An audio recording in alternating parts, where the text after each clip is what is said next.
Yes. And the bedpost was his own. The bed was his own. The room was his own. Best and happiest of all, the time before him was his own, to make amends in. I will live in the past, the present, and the future, Scrooge repeated as he scrambled out of bed. The spirits of all three shall strive within me. Oh, Jacob Marley, heaven and the Christmas time be praised for this. I say it on my knees, old Jacob, on my knees. He was so fluttered and so glowing with his good intentions that his broken voice would scarcely answer to his call. He had been sobbing violently in his conflict with the spirit, and his face was wet with tears. They are not torn down, cried Scrooge, folding one of the bed curtains in his arms. They are not torn down, rings and all, they are here. I am here. The shadows of things that would have been may be dispelled. They will be. I know they will. His hands were busy with his garments all this time, turning them inside out, putting them on upside down, tearing them, mislaying them, making them parties to every kind of extravagance. I don't know what to do, cried Scrooge, laughing and crying in the same breath and making a perfect Laocoon of himself with his stockings. I'm as light as a feather. I'm as happy as an angel. I'm as merry as a schoolboy. I am as giddy as a drunken man. A Merry Christmas to everybody. A Happy New Year to all the world. Hello there. Hello. He had frisked into the sitting room and was now standing there, perfectly winded. There's the saucepan that the gruel was in, cried Scrooge, starting off again and frisking round the fireplace. There's the door by which the ghost of Jacob Marley entered. There's the corner where the ghost of Christmas present sat. There's the window where I saw the wandering spirits. It's all right. It's all true. It's all happened. Really, for a man who had been out of practice for so many years, it was a splendid laugh, a most illustrious laugh. The father of a long, long line of brilliant laughs. I don't know what day of the month it is, said Scrooge. I don't know how long I've been among the spirits. I don't know anything. Never mind, I'm quite a baby. I don't care. I'd rather be a baby. Hello! Whoop, whoop. Hello there! He was checked in his transports by the churches ringing out the lustiest peals he had ever heard. Clash, clang, hammer, ding, dong, bell. Bell, dong, ding, hammer, clang, clash. Oh, glorious, glorious. Running to the window, he opened it and put out his head. No fog, no mist, clear, bright, jovial, stirring, cold piping for the blood to dance to, golden sunlight, heavenly sky, sweet, fresh air, merry bells. Oh, glorious, glorious! What's today? Cried Scrooge, calling downwards to a boy in Sunday clothes, who perhaps had loitered in to look about him. Eh? Returned the boy, with all his might of wonder. What's today, my fine fellow? Said Scrooge. Today? Replied the boy. Why, Christmas Day! It's Christmas Day, said Scrooge to himself. I haven't missed it.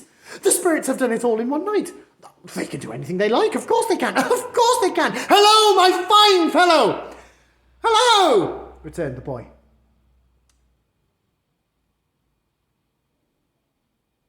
Do you know the poulterers in the next street but one, at the corner? Scrooge inquired. I should hope I did, replied the lad. An intelligent boy, said Scrooge. A remarkable boy. Do you know whether they sold the prize turkey that was hanging up there? Not the little prize turkey, the big one. What, the one as big as me? Returned the boy. What a delightful boy, said Scrooge. It's a pleasure to talk to him. Yes, my buck. It's hanging there now, replied the boy. Is it? Said Scrooge. Go and buy it. Walker? Exclaimed the boy. No, said Scrooge. I am in earnest. Go and buy it, and tell them to bring it here, that I may give them the discretion where to take it. Come back with a man, and I'll give you a shilling. Come back with him in less than 5 minutes, I'll give you half a crown. The boy was off like a shot. He must have had a steady hand at a trigger who could have got off a shot half so fast. I'll send it to Bob Cratchit's, whispered Scrooge, rubbing his hand and splitting with a laugh. He shan't know who sends it. It's twice the size of Tiny Tim. Joe Miller never made such a joke as sending it to Bob Cratchit's will be. The hand in which he wrote the address was not a steady one, but write it he did, and somehow went downstairs to open the street door, ready for the coming of the poulterer's man. As he stood there, waiting his arrival, the knocker caught his eye. I shall love it, as long as I live, cried Scrooge, patting it with a hand. I scarcely looked at it ever before. What an honest expression it has on its face. What a wonderful knocker. Oh, here's the turkey. Hello! How are you? Merry Christmas! It was a turkey. Whew. He could never have stood upon his legs, that bird. He would have snapped them off in a minute, like sticks of sealing wax. Why, it's impossible to carry that to Camden Town, said Scrooge. You must have a cab. The chuckle with which he said this, and the chuckle for which he paid for the turkey, and the chuckle for which he paid for the cab, and the chuckle which he recompensed the boy, were only to be exceeded by the chuckle with which he sat down breathless in his chair again and chuckled till he cried. Shaving was not an easy task, for his hand continued to shake very much, and shaving requires attention, even when you don't dance about while you're at it. But if he had cut off the end of his nose, he would have put a piece of sticking plaster over it and would have been quite satisfied. He dressed himself all in his best, and at last got out into the streets.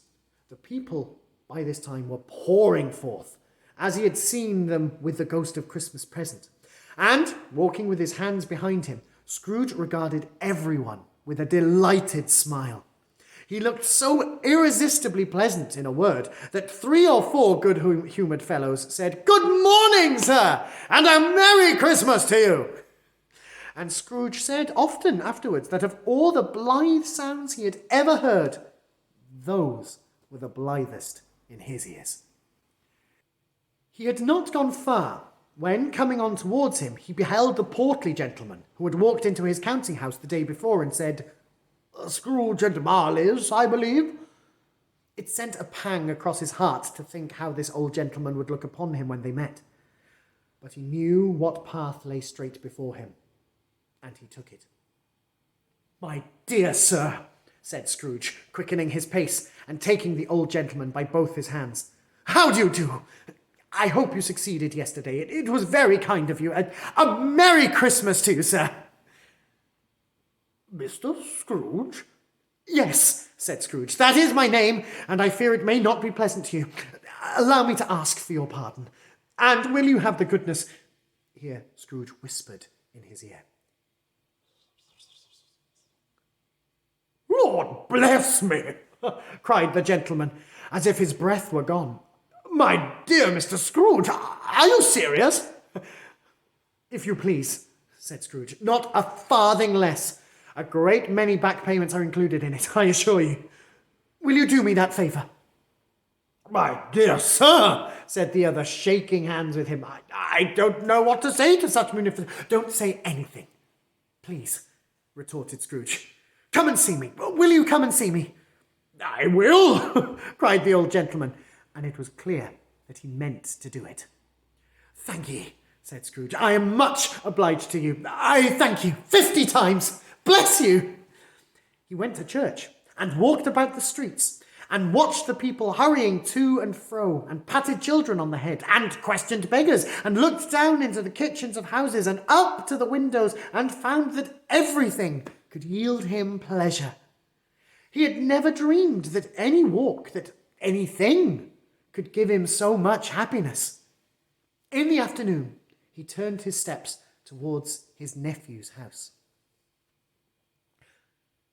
He passed the door a dozen times before he had the courage to go up and knock.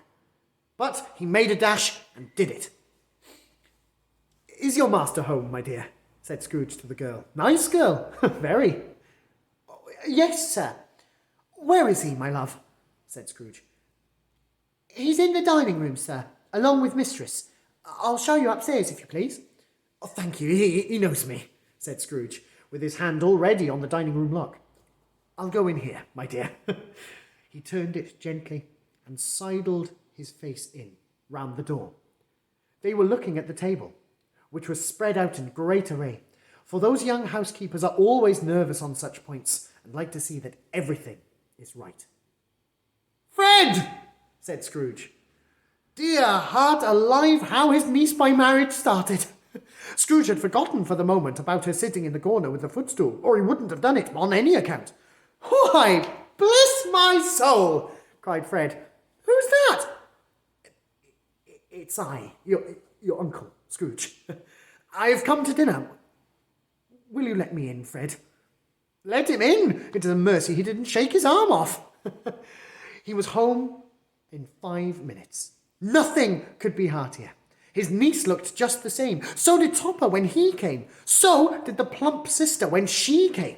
So did everyone when they came. Wonderful party, wonderful games, wonderful unanimity, wonderful happiness.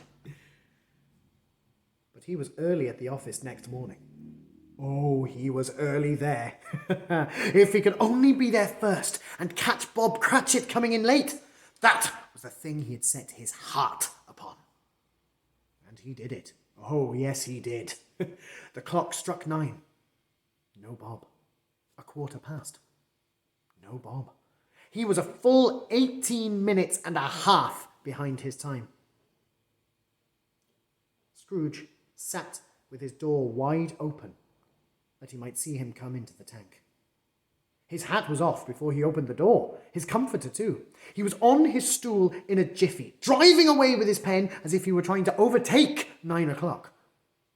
Hello, growled Scrooge, in his accustomed voice, as near as he could feign it. What do you mean by coming here at this time of day? I am very sorry, sir, said Bob. I am behind my time. You are? Repeated Scrooge. Yes, I think you are. Step this way, if you please. Oh, it's only once a year, sir, pleaded Bob, appearing from the tank. It shall not be repeated. I was making rather merry yesterday, sir. Now, I'll tell you what, my friend, said Scrooge.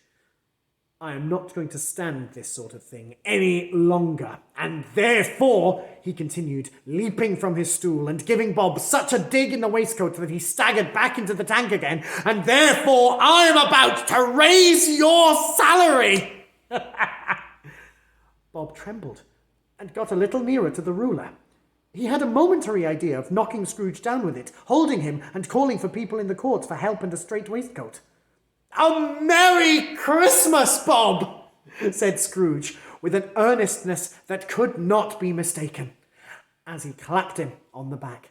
A merrier Christmas, Bob, my good fellow, than I have given you for many a year.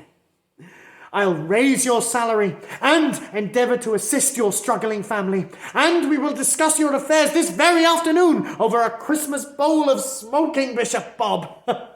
Make up the fires and buy another coal scuttle before you dot another I, Bob Cratchit. Scrooge was better than his word. He did it all, and infinitely more. And to Tiny Tim, who did not die, he was a second father. He became as good a friend, as good a master, and as good a man as the good old city knew, or any other good old city, town, or borough in the good old world. Some people laughed to see the alteration in him, but he let them laugh, and little heeded them, for he was wise enough to know that nothing ever happened on this globe for good at which some people did not have their fill of laughter in the outset. And, knowing that such as these would be blind anyway, he thought it quite as well that they should wrinkle up their eyes in grins as have the malady in less attractive forms. His own heart laughed, and that was quite enough for him.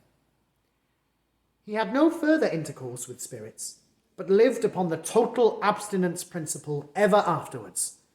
And it was always said of him that he knew how to keep Christmas well, if any man alive possessed the knowledge.